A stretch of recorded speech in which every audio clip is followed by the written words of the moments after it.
రేపు రిజల్ట్స్ తెలిసిపోతాయి. 5 రాష్ట్రాల ఎన్నికలు ఈ సమయానికి రిజల్ట్స్ తెలిసిపోతాయి. అయితే విచిత్రం ఏముంటుందంటే రేపు పొద్దున కేరళలో ఈవీఎంలు బాగానే పనిచేస్తాయి. అక్కడ పోల్ మేనేజ్మెంట్ ఏం జరగదు.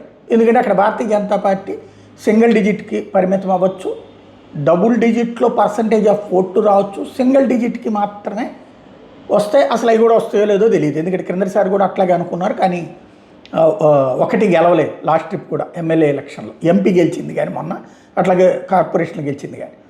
కాబట్టి అక్కడ ఈవీఎంలు కరెక్ట్గా ఉన్నట్టు, వ్యవస్థ బాగా పనిచేసినట్టు. అదే తమిళనాడులో డిఎంకే గెలిస్తే ఈవీఎంలు బాగా పనిచేసినట్టు, విజయ్ గెలిచినా ఈవీఎంలు బాగా పనిచేసినట్టు. ఏఐఏడిఎంకే కనుక గెలిస్తే, బీజేపీ కూటమి గెలిస్తే ఈవీఎంలు మేనేజ్ చేసినట్టు, ఎన్నికల సంఘం తప్పు చేసినట్టు, అరాచకం చేసినట్టు. బెంగాల్లో మమతా బెనర్జీ గెలిస్తే ఈవీఎంలు బాగా పనిచేసినట్టు, ప్రజాస్వామ్యం బాగున్నట్టు, ప్రభుత్వం ఎంత దమనకాండ చేసినా సరే అక్కడ ప్రజలు ప్రజాస్వామ్యాన్ని గెలిపించినట్టు. అదే ఆమె ఓడిందంటే ఎన్నికల సంఘము, కేంద్ర ప్రభుత్వము అరాచకాలు చేసి ఈవీఎంలు మేనేజ్ చేసి గెలిచినట్టు. అస్సాంలో బీజేపీ గెలిచిందంటే ఈవీఎంలు మేనేజ్ చేసి గెలిచినట్టు. అదే అక్కడ కాంగ్రెస్ గెలిచిందంటే ప్రజాస్వామ్యం బట్ట కట్టినట్టు, ఎన్ని అరాచకాలు చేసినా సెటరేట్ చేసినట్టు.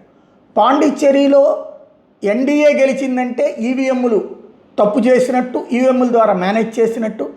అదే కనుక అక్కడ వాళ్ళ వ్యతిరేక కూటమి డిఎంకే కూటమి గెలిచిందా, విజయ్ కూటమి గెలిచినా సరే అక్కడ ప్రజాస్వామ్యం పరిడివిల్లినట్టు. మనకి కొత్త అర్థాలు మారుతున్నాయి కదా ప్రజాస్వామ్యంలో, రేపు చూస్తాం.